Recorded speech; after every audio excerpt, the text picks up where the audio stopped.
안녕하세요. 이번 영상에서는 캠핑장을 부업으로 할 수 있는 방법에 대해서 조금 말씀을 드리려고 하거든요. 사실 캠핑장은 주업으로 하느냐 부업으로 하느냐 이거 선택에 따라서 세팅 자체가 많이 다르거든요. 그런데 사람들은 캠핑장이니까 똑같다고 생각하시는 경우가 많아요. 근데 부업으로 할 것 같으면 많은 것들이 좀 축소될 수 있어요. 영상을 끝까지 시청하시고 나면 내 상황에 맞게끔 나는 부업도 가능하구나 이런 판단을 스스로 내리실 수 있을 거라 확신합니다.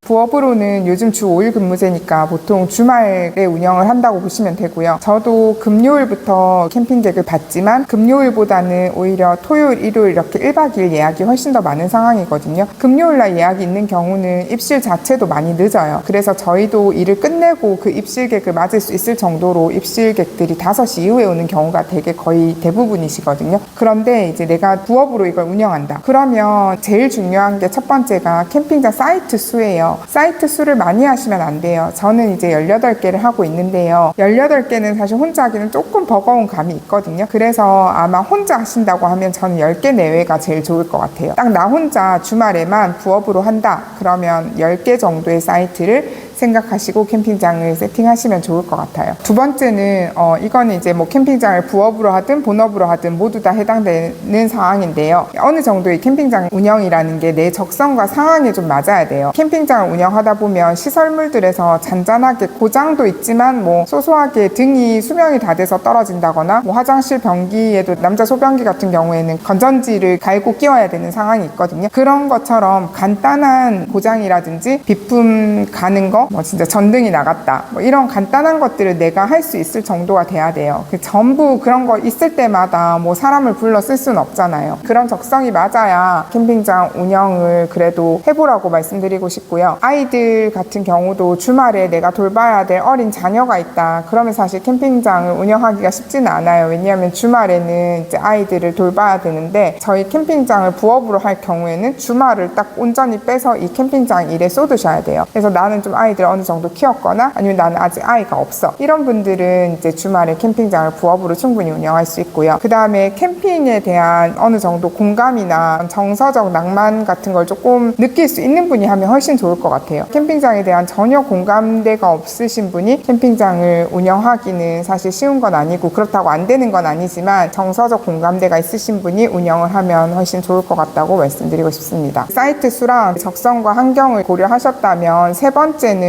현실적인 문제들을 또 생각해 봐야 돼요. 어떤 부분이냐면요. 집에서 너무 멀면 안 돼요. 그러면 제가 관리하기가 너무 힘들잖아요. 그래서 대도시에 살고 있더라도 그 근교, 최대한 근교에 캠핑장을 조금 알아보시는 게 좋고 저도 이제 사는 곳은 제가 캠핑장 하고 있는 곳이랑 조금 시도가 다른 지역이지만 그래도 근처거든요. 근처에 최대한 캠핑장을 하시는 게 부업으로 운영하시기 제일 좋고요. 부업으로 하신다고 하면 이제 내 인건비도 고려해야 되고 소규모 캠핑장이지만 대출을 받아서 또 하시는 분들 계시잖아요. 그럼 그런 대출금 이자 같은 걸 생각했을 때 운영할 수 있을까 과연 내 인건비도 나와야 되고 대출금 이자도 나와야 돼요. 주말에만 내가 이걸 보더라도 그게 안 되면 굳이 주말에 일할 필요가 없잖아요. 일단 돈이 제일 우선이니까요. 저는 이제 제 앞전 영상에도 찾아보시면 아시겠지만 저는 금토 이렇게 주말에만 운영을 하고 최소한의 인력으로 이렇게 제가 다른 일을 하고 있지만 이 캠핑장 운영해서 월 1,000만 원 정도의 작년에 매출을 올렸었단 말이죠. 그렇게 가능하면 제일 좋고요. 그러니까 그런 가상의 좀 시뮬레이션을 먼저 돌려보시고 내 인건비와 돈을 대출을 받거나 이랬을 때 내 그런 이자들이 충분히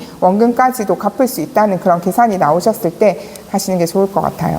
그 다음에 이제 마지막으로 이렇게 이제 부업으로 캠핑장을 제가 선택을 했잖아요. 해보니까 제일 좋은 점은 지금은 부업이지만 제가 이 다른 일을 하고 있는 걸 예를 들어 그만두거나 했을 때 전업으로 얼마든지 전환이 가능하고요. 전업으로 할 것 같으면 지금과는 다른 또 마케팅 전략을 쓰겠죠. 그러니까 전업으로 언제든지 전환할 수 있다. 또 정년이 따로 필요가 없다. 남자 여자의 구별이 없다. 이런 것들이 좋은 점이 있을 것 같아요. 이거는 뭐 여자라서 저도 여자지만 여자라서 할 수 없고 이런 일이 아니거든요. 뭐 얼마든지 요즘은 여자분들도 오셔서 텐트를 치고 캠핑을 즐기시는 여성 캠퍼들도 많아요. 캠지기도 여자들이 충분히 할 수 있고요. 그 다음에 정년, 특히 정년이 없어요. 뭐 물론 젊으신 분이 하면 훨씬 좋겠지만 나이가 드신 분들도 얼마든지 노후에도 뭐 은퇴 후에도 할 수 있는 일이고 은퇴 전에 내가 미리 연습하면서 주말에 부업으로도 충분히 할 수 있는 일이라서 여러 메리트가 많은 부업 중에 하나라고 저는 확신하거든요. 그래서 부업으로 만약에 캠핑장을 생각하고 계신 분들은 꼭 제 영상 천천히 보시고 여러 도움 받으셨으면 좋겠고요. 이렇게 제가 오늘 말씀드린 거는 캠핑장을 부업으로든 전업으로든 생각하신 분들이 많이 있으시잖아요. 그런데 내가 지금 뭔가 현실적인 조건을 잘 못 따지시겠거나 그런 걸 좀 고려가 안 되는 분들이라면 이 영상을 통해서 현실적인 접근 방법을 충분히 고려해 보시고 접근하시면 실패 확률이 현저히 떨어질 거고요. 캠핑장을 해보니까요, 이렇게 뭐 저처럼 부업으로 하고 계신 분들, 뭐 전업으로 하고 계신 분들 여러 수익 방안이 있었잖아요. 저도 계속 말씀을 드렸었고, 제가 좀 더 구체적인 캠핑장을 소규모든 중규모든 대규모든 캠핑장이라는 이 부지를 가지고 있으면서 할 수 있는 또 다른 일들에 대한 방안을 다음 영상에서는 말씀드리도록 하겠습니다.